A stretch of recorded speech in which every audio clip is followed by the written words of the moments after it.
କୁଆଡେ ଯିବା? କୁଆଡେ ମାନେ ଯୋଉଠି କେହି ନଥିବେ ଖାଲି ତମେ ଥିବ ଆଉ ମୁଁ ଥିବି। ମାନେ କଣ ଆମେ ଘର ଛାଡି ଆମେ ଆଉ କୁଆଡେ ପଳେଇ ଯିବ ଚାଲ। କାଜଲ ତମ ମୁଣ୍ଡ କଣ ଖରାପ ହେଇଗଲା? ଜଣଙ୍କ ସହିତ ସାଂସାରିକ ବନ୍ଧନରେ ବାନ୍ଧି ତମେ ପୁଣି ଗୋଟାଏ ବଡ ପୁରୁଷ ଆଡକୁ ନଜର ପକାଉଛ କେମିତି? ଦେଖ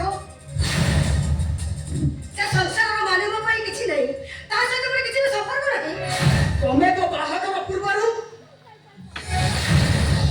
ତା ସହିତ ମିଛ ବନ୍ଧନ ବାନ୍ଧି ଛୁଆର ମା ହେଇସାରିଛ।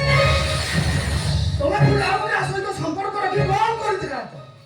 ମୋ ଭାଗ୍ୟ ଭଲ ତମ ଭଳି କାଳ ନାଗୁଣିର ଫାଶରୁ ମୁଁ ବଞ୍ଚିଗଲି। କିନ୍ତୁ ବିଚରା ବଳି ପଡିଗଲା ସୁଧାଂଶୁଟା। ତମ କୁଆରୀ ବୟସର ପାପକୁ କୋଳରେ ନେଇ ମୌସୁମୀର ଜୀବନଟା ବର୍ବାଦ ହେଇଗଲା। କିନ୍ତୁ ତମେ ଏସବୁ ବିଷୟରେ କେମିତି ଜାଣିଲି? ତମ ଚରିତ୍ର ବିଷୟରେ ମଉସା ଆଉ କିଛି ବାକି ରଖିନାହିଁ।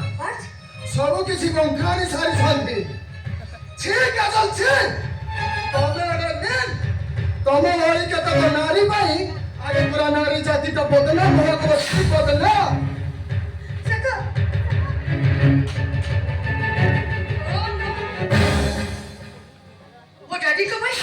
ମୋ ଡାଡିଙ୍କ ପାଇଁ ମୁଁ ଆଜି କୋଉ କୂଳରେ ବି ହେଇପାରୁନି। ମୁଁ ଏପଟେ ରହିପାରୁଛି ନା ସେପଟେ। କଣ କରିବି ମୁଁ? ସିଏ ତ ମୋ ଡାଡି ନୁହନ୍ତି, ସେ ହଉଛନ୍ତି ମୋ ପାଇଁ ଜଣେ ଶତ୍ରୁ। ସିଏ ଆସନ୍ତୁ ଆଜି। କଣ କହିଲୁ?